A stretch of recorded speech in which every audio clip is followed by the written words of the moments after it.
తాజాగా వెల్లడవుతున్న AP assembly ఎన్నికల ఫలితాల్లో తెలుగుదేశం, జనసేన, బీజేపీ కూటమి అద్భుత విజయం దిశగా ముందుకు సాగుతోంది. జిల్లాలకు జిల్లాలే క్లీన్ స్వీప్ చేసేసింది. వైఎస్ జగన్ ఆధ్వర్యంలోని వైఎస్ఆర్ కాంగ్రెస్ పార్టీ ఘోర పరాభవాన్ని మూటకట్టుకుంది. కేవలం 12 స్థానాలకు పరిమితమైంది.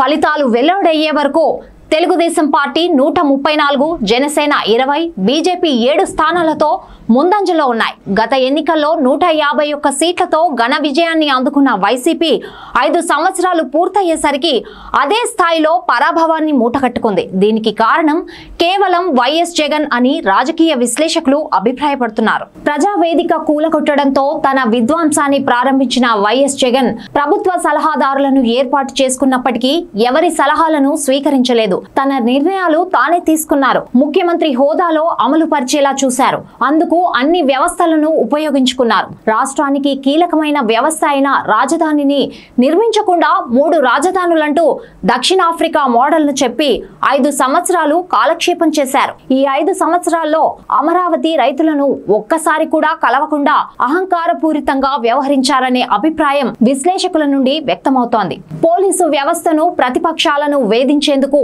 తనకు ఇష్టం లేని వారిపై కేసులు పెట్టేందుకు, చివరకు వాట్సాప్ లో చిన్న మెసేజ్ పెట్టుకున్న ప్రజలను కూడా అరెస్ట్ చేయించి భయపెట్టించేందుకు వెనకాడలేదు. ప్రజాస్వామ్యంలో ఆ భయమే ఓటమికి దారి తీసేలా చేసింది. ఎక్కడెక్కడి నుండో వచ్చిన ప్రజలు తమ ఆశలను, ఆకాంక్షలను చిదిమేసిన వైఎస్ జగన్ కు వ్యతిరేకంగా ఓటును ఈవీఎంలో బలంగా నొక్కారు. అప్పటికప్పుడు తయారై ప్రాణాలను హరించే నాసిరకం మద్యాన్ని ప్రభుత్వం మద్యం దుకాణాల ద్వారా అమ్మించడం, డిజిటల్ యుగంలో కూడా చేతికి డబ్బులే తీసుకోవడం, ఇసుక దోపిడీ, మంత్రులు, ఎమ్మెల్యేల నోటి వాచాలత్వం, చంద్రబాబుతో సహా ప్రతిపక్ష నేతలను కేసుల పేరుతో అరెస్ట్ చేయించడం, ల్యాండ్ టైటిలింగ్ యాక్ట్, రాష్ట్రానికి హోదా కానీ, ప్రత్యేక నిధులను కానీ తీసుకురాకుండా కేంద్రంతో తన కేసుల విషయంలో లాలూచీ పడటం లాంటి కారణాలెన్నో స్వయం కృతాపరాధంగా మారాయి. ఇలా ఎన్నో కారణాలే చివరకు ముఖ్యమంత్రి జగన్మోహన్ రెడ్డిని కాస్త మాజీ ముఖ్యమంత్రిని చేశాయి.